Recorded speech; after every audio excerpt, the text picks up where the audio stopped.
Well, here's an update on the Gator.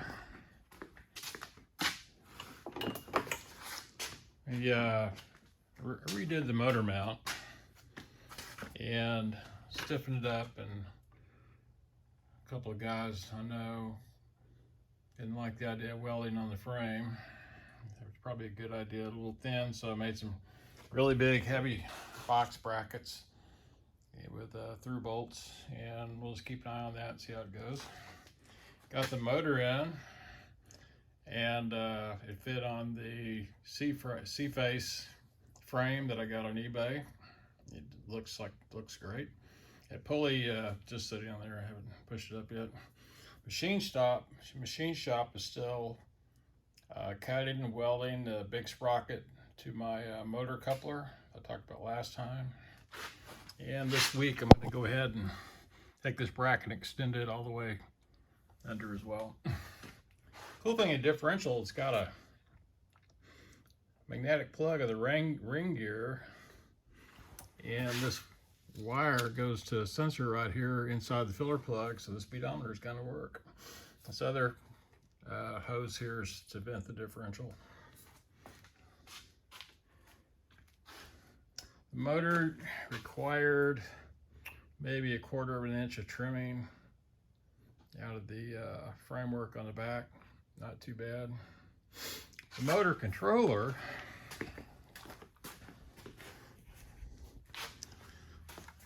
install right here in front.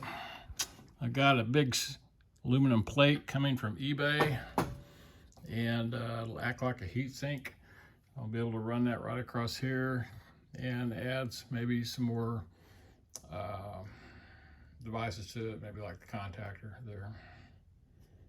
So this big housing held the original air filter, and also filled in the space behind the seat in front of the little pickup bed on it.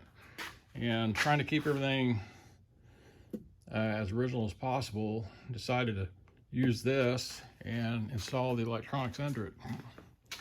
So the motor control will fit right up under here, and that cover will keep it out of the weather somewhat. You know, something else interesting about this, the motor I've got in here actually just sitting where the muffler used to be. All this space in front of it's where the motor used to be. So I'm thinking about maybe putting a battery there, maybe two. I was going to build a housing for the batteries, and I started looking around online, and I found an actual toolbox. It looks like it's just about the right size, a DeWalt handheld toolbox. So I got one of those on order. It comes in. If it fits the battery like it's supposed to, then I'll probably build a tray right there to set the battery. Anyway, that's what's going on for now. Working on electrics this week, and as soon as I get my sprocket in, we'll get the chain drive going. Later.